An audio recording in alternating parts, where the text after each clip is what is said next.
South Korean President Moon Jae-in met today at the Blue House with the Emir of Qatar. In their summit, they agreed to upgrade their country's comprehensive partnership and signed multiple MOUs.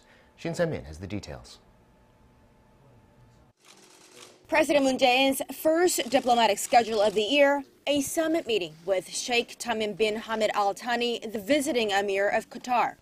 South Korea and Qatar have strong bilateral relations that translate into billions of dollars in trade, and today the leaders strengthen their countries' ties both economically and culturally. 한국과 카타르 양국이 소중한 친구이자 전방위적 동반자로서 다양한 분야에서 우호 협력 관계를 발전시키고 있는 것을 아주 기쁘게 생각합니다. 오늘날 양국 간 교역 규모는 170억 불에 달하며 많은 한국 기업들이 카타르에 진출하여 인프라 건설과 경제 발전에 기여를 해왔습니다.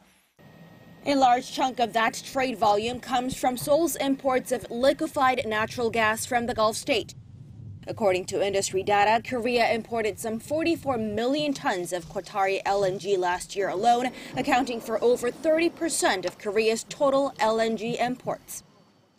The two leaders discuss ways for South Korean firms in Qatar to grow in several areas, including transportation, smart farming, and smart grid technology, in addition to the sectors of energy and construction where they mainly are now.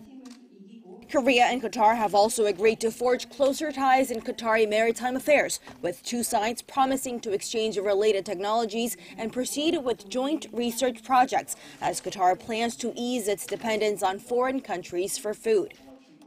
Solidifying their cooperation even further through cultural ties, the two sides also exchanged their experience in hosting global sporting events, especially with Qatar now prepping for the 2020 FIFA World Cup, the first time for the event to be hosted by a country in the Middle East.